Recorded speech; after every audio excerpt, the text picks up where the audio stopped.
changes seem to be coming for retirement investors. Keep watching episode 298 to find out what they are.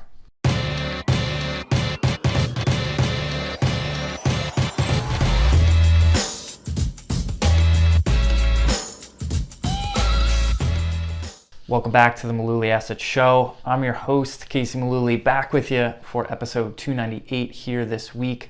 We're going to take a break from the stock market analysis and talk about some potential good news for retirement investors. So we're recording this here in late June, and the Senate Finance Committee recently passed a bill that has implications for retirement investors.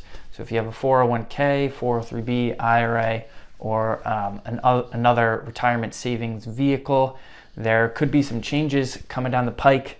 Nothing is finalized yet, and there's two different versions of the bill floating around in Washington, one in the House and one in the Senate, with nothing finalized yet, and there's some differences in the bills. So let's get into what changes we can expect. Specifically, we're talking about RMDs, which are required minimum distributions. If you have a 401k IRA, you're required to take a distribution from that account at a certain age. Right now, that age is 72. But in both the House and the Senate bill, that age would be increased to 75. Those changes, while the bill might be enacted in the next year or so, that age increase wouldn't go into effect in either version of the bill until at least 2032. So don't sweat it. We have plenty of time to plan for that change. Another change, probably bigger, is the ability for retirement savers to have an emergency withdrawal from their accounts, which would be penalty free. In the Senate version of the bill, that emergency withdrawal provision would allow retirement investors to withdraw $1,000 from their account as long as they meet certain criteria.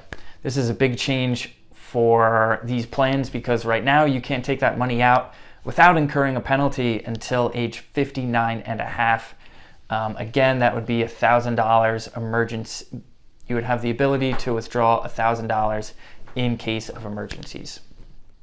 They're still ironing out some other details like catch-up contributions, increasing those, and some other things. And it bears repeating that none of this is finalized, but we just wanted to get it on your radar.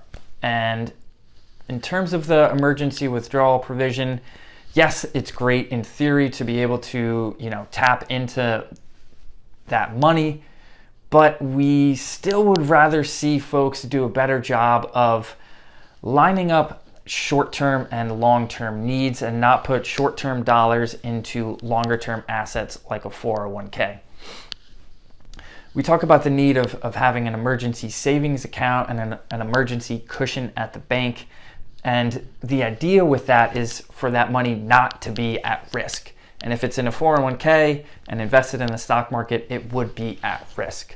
So we'd hate to see someone need a certain dollar amount, have it invested in their 401k, the market takes a downturn, and then they can't take that dollar amount back out.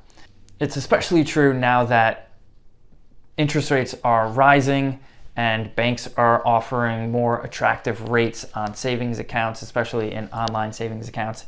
So keeping money at the bank and keeping that cash cushion is still a good idea, even if these changes get through down in Washington. So we'll keep you abreast of any changes that need to be made. So like I said, just wanted to get this on your radar and take a break from all the stock market analysis. So that's the message for episode 298 of the Mullooly Asset Show. Thanks as always for watching, and we'll see you next week.